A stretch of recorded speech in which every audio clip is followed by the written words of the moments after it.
Baker Street. Do you hear? 221B Baker Street.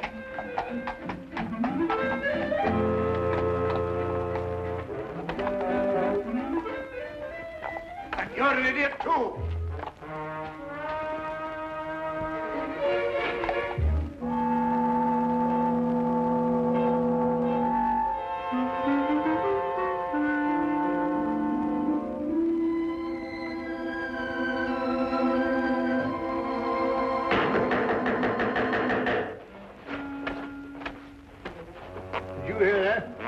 No difficulty.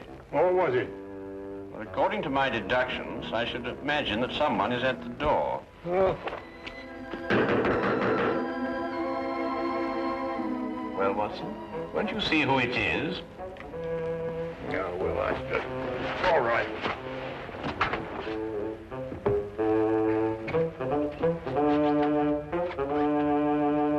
How do you do? Out of my way, imbecile. Ah, here you are. A most accurate observation. Don't fool with me, sir. I'll wrap this stick around your head. I beg your pardon. Do you know who you're talking to? I most certainly do. An idiot, a liar, and a blackguard. That's who I'm talking to. Would you care for a cup of tea? Never mind the cup of tea. Just give me my £100. Now, look here. Now you've gone too far. Who are you? Yes. Why don't you introduce yourself? Introduce? Mr. Holmes, what tomfoolery is this now? You know my name, sir. I wish I were equally informed as to yours. Do you mean to sit there and pretend you don't know who I am? I not only do not know who you are, sir, but I think I prefer it. Quite. But this is impossible. Oh, you're pulling my leg? Mr. Sherlock Holmes is not in the habit of pulling the legs of elderly gentlemen. Oh, enough of this nonsense. I talked to you here in these very rooms only last week. Oh, indeed? And what did we talk about? You know very well what we talked about. I informed you that several attempts have been made on the vault in my home. I asked your advice concerning a safer place for the family jewels, securities, and other valuables. Oh? And what was my advice? Don't you remember? You said that thieves never look in the obvious places for valuables. They only look in the places that are not obvious. Therefore, I should put my precious things in an obvious place, which would then become inobvious. Or some such drivel. Anyway, I took your word for it, and you charged me £100, too. Did I? I take it the advice was not very effective. Effective? My dear sir, not more than an hour ago, the biscuit jar was ransacked. Completely ransacked. Biscuit jar? I offer you my full sympathies, Mr. Sir Arthur Treadley. Oh, Sir Arthur. However, the loss of your valuables represents only one crime in this pattern. What do you mean? The first crime committed was a very clever impersonation of myself. For last week, when we presumably were holding our rather unusual discussion, I was in Brighton with Dr. Watson. Yes, we had sort of a holiday. Gone the entire week. Very enjoyable, eh? Are you certain? There can be no doubt, sir. Then I talked to... An impostor. But he looked exactly like you. It's interesting, eh, Watson? What did I look like? You were in Brighton. We both were. Well, this is the most amazing. It certainly is, sir. I hardly relish the thought of a stranger wearing my slippers and smoking my pipe. Not to mention the fact that he's traded on your name to achieve his own illegal ends. Well, I see that I can hardly blame you, but still, something should be done about it. Something shall be done about it, sir. This impostor must be apprehended. You should report the matter to the police. Oh, no, I think you can trust Sherlock Holmes. This Sherlock Holmes. Good. Here's my card, sir. Please contact me as soon as you've uncovered the scoundrel. I should very much like to meet him, face to face. Exactly my wish, sir. Good day, then, gentlemen.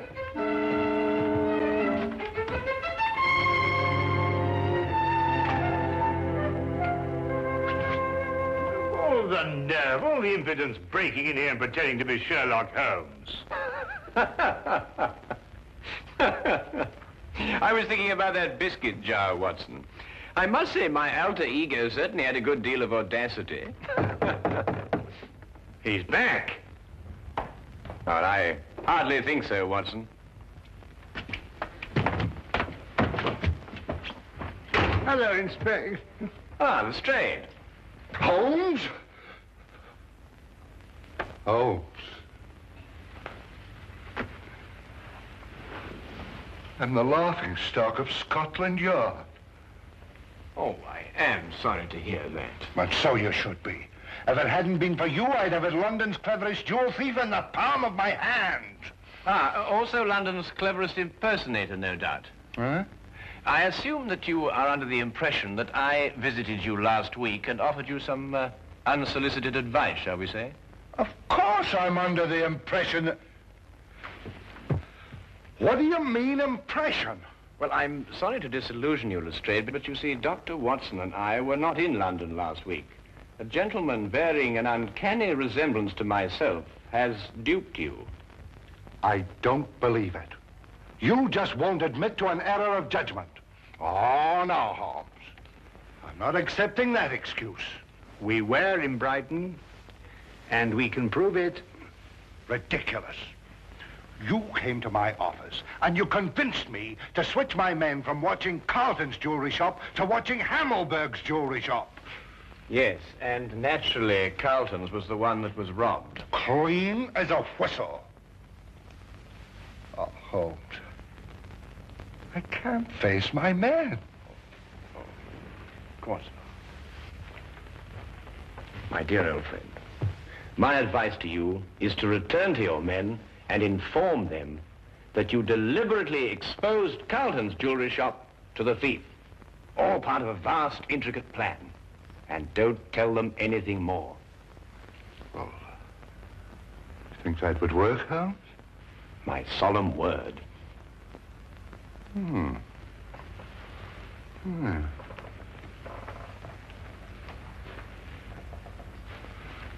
do that, Holmes. That's just what I'll tell them. They won't be able to make me out, will they? No. You will continue to be a puzzle to them. Yes. Oh, thank you, Holmes, thank you. Oh, by the way, you weren't serious about that impersonator, were you? Quite serious. Ridiculous.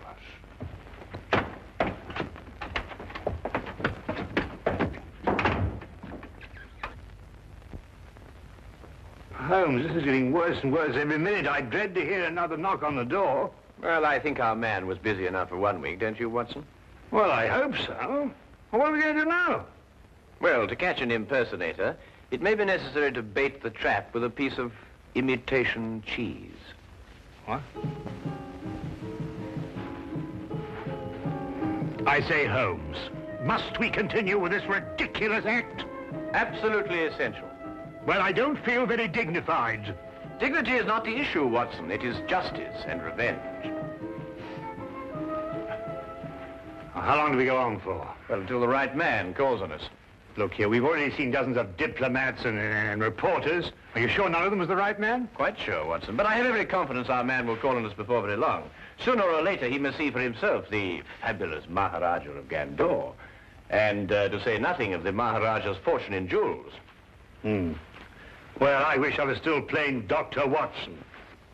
Mr. Hadley Bellingbrook of the London Weekly News desires an audience with the Maharaja.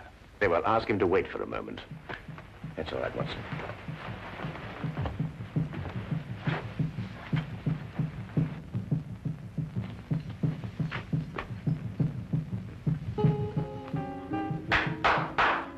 Show Mr. Bellingbrook in.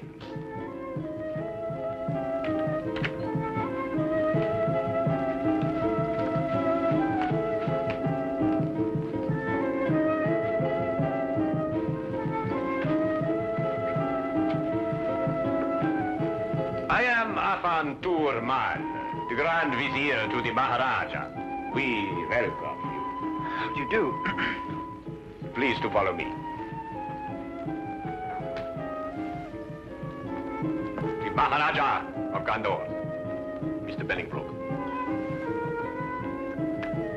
Would you state purpose of visit? Well, I'd like to get an interview with the Maharaja for my newspaper.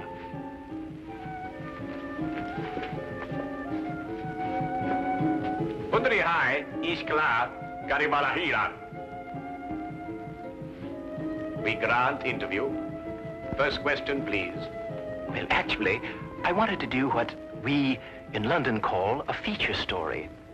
Naturally, I know that every newspaper has already covered the fact that the Maharaja is honoring us with a visit. I thought, therefore, that we might have, well, just sort of an informal chat.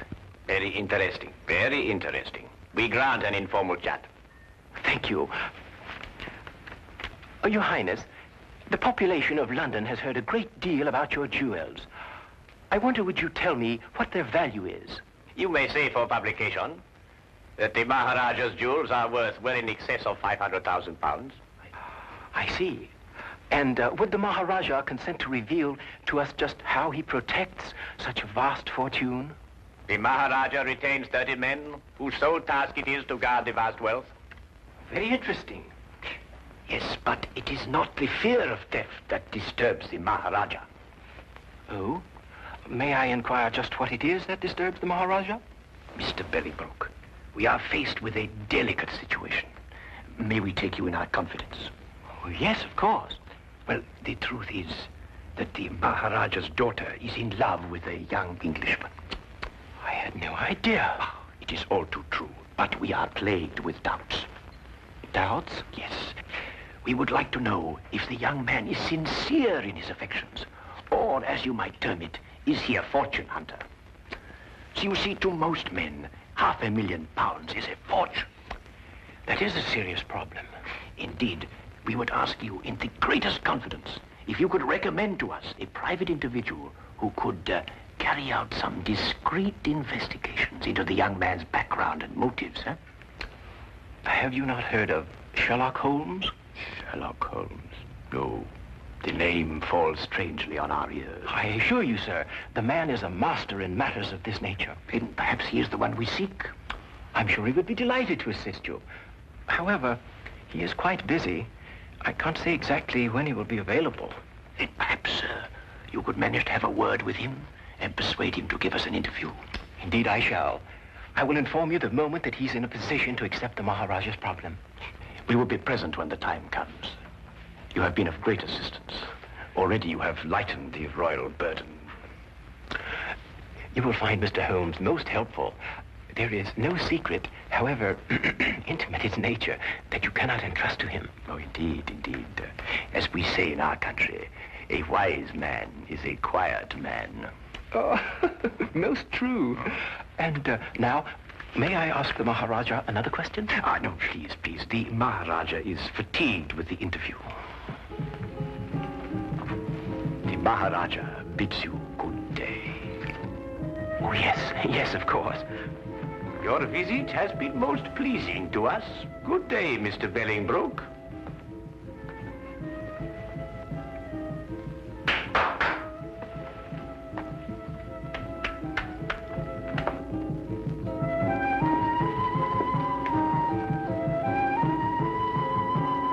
May I speak now?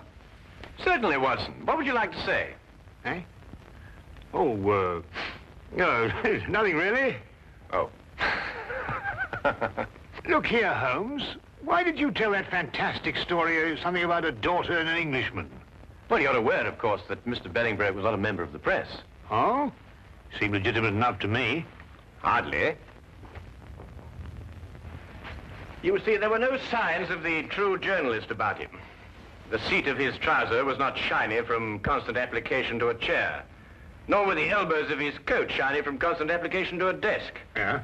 His spectacles were mere props, being made of plain glass. Plain glass? Good Lord, how did you determine that? Well, Mr. Bellingbroke is nearsighted. It was quite evident from the manner in which he took those notes that the glasses were no use to him whatsoever. Oh, I see. All right, then, granted Bellingbroke isn't Bellingbroke. Well, who is he? I mean, he doesn't look very like you, does he? Well, that's true, Watson. I think we shall learn more about our mysterious friend when he arranges that interview for me with Sherlock Holmes. Yes, I believe he resides at 221B Baker Street. A charming man, too, from what they say.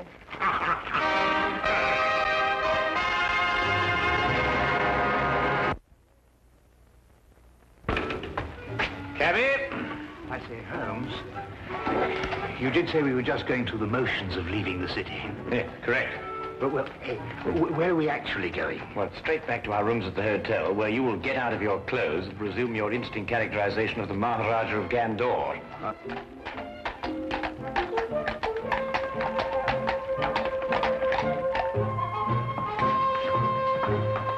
Charing Cross Station, my good man, and hurry, we have a train to catch.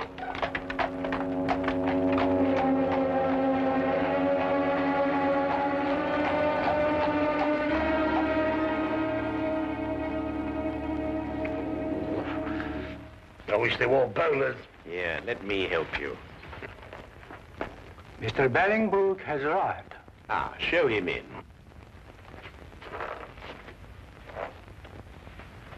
Maharaja. Huh?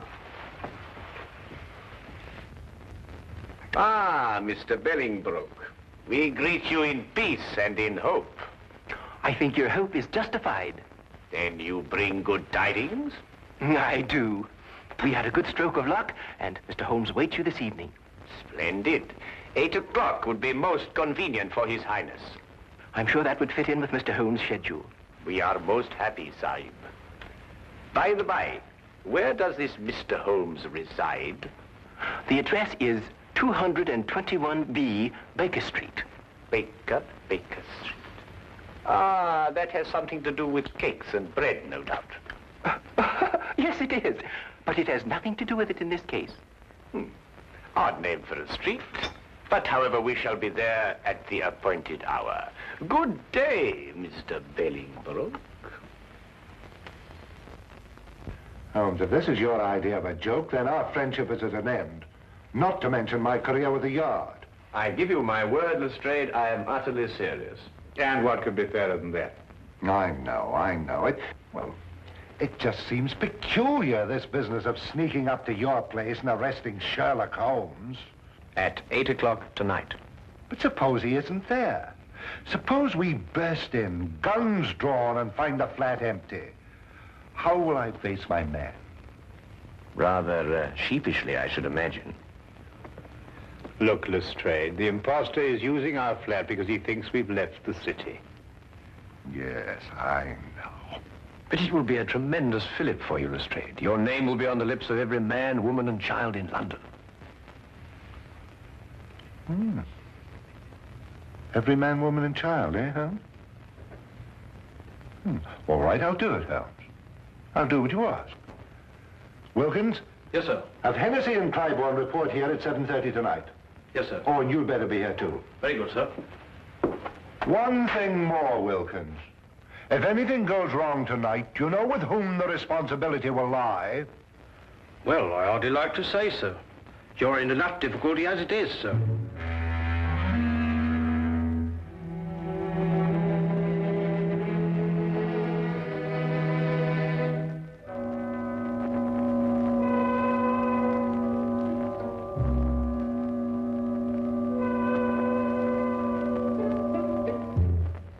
It will be necessary to surprise our unwelcome guest. Of course.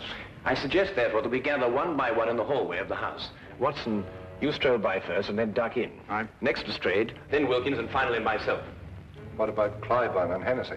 Hennessy, you ought to go around the corner and station yourself at the back of the house. And mind, keep a good lookout. And Clybourne, you remain here and watch the front of the house. Now, is everything understood? Good. Then let's be off.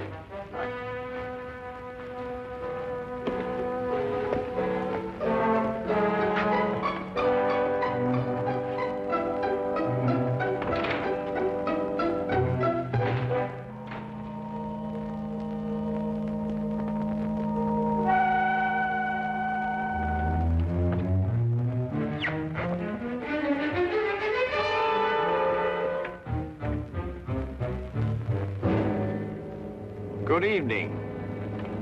Very good. I must say the resemblance is quite remarkable. It is remarkable, but I should have known better than attempt to deceive you, Mr. Holmes. My error. I think you'd better come along quietly. I have no other choice, have I? You quite outnumber me.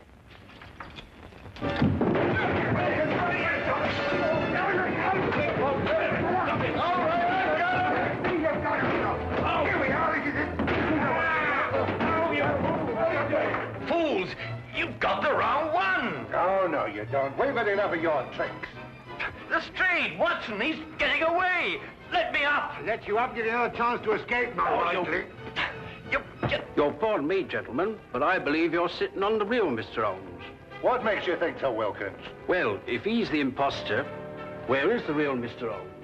Yes, of course, you idiots. The real Holmes would run away. There should be two of us. Oh, my goodness, he's right. I'm most terribly sorry, Holmes. No time for all that now, Watson. Please, come on.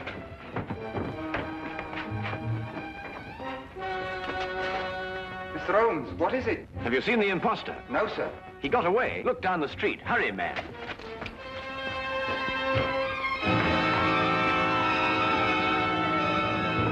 Don't move. Cliven, what are you doing? Why, Mr. Holmes just told me that the imposter... Oh, my goodness. Where did you see him, Cliven? Right at my post. I don't know which direction he took. Well, he can't have gone very far. Yeah, what's that, Watson? Why, it's Putty. Mr. Holmes, Alfred. how did you get here so quick? Alfred, where was I when you last saw me? Right, down the street quite a way. And which direction was I going? Don't you know, sir? No, that's why I'm asking you. Tell me quickly. Why, it looked like you was cutting over the red line. Thank you, Alfred, for your assistance. I said hello, but you acted like you didn't even know me.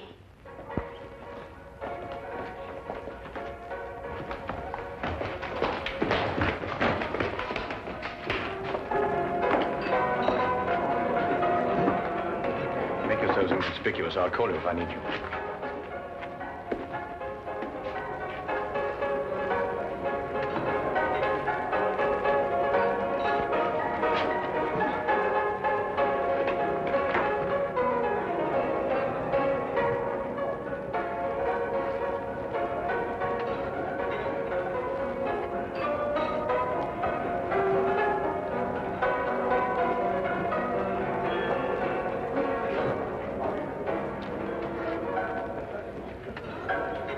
Meet again, Mr. Bellingbrook.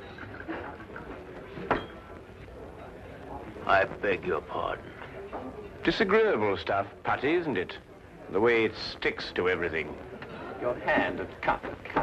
No, I wouldn't advise you to do that. There's no point in trying to run away again. You see, there can be no possible confusion between us this time.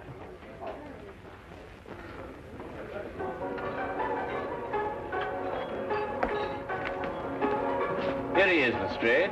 But who is this man? Well, it's rather difficult to say. Sometimes he is a certain Mr. Bellingbrook, and at others a certain Mr. Sherlock Holmes.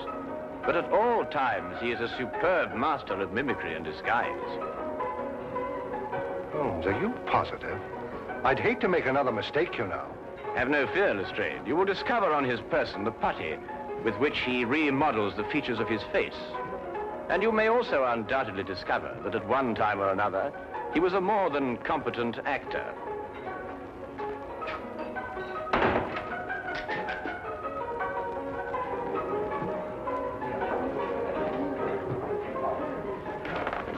But Holmes, I still... All right, all of you. Now move in. Come on, Tony, we can make a break for it. Just in the nick of time, Charlie boy. Here, give me the gun. Thank you. Now, won't you sit down opposite your partner? Aren't you Tony Simmons? No, I am Sherlock Holmes. And this, in yet another disguise, is Tony Simmons. And this is Inspector Lestrade of Scotland Yard, Dr. Watson, Sergeant Wilkins, and Officer Cliburn. Now, is everything quite clear? Wilkins, give me a hand. My head feels quite light.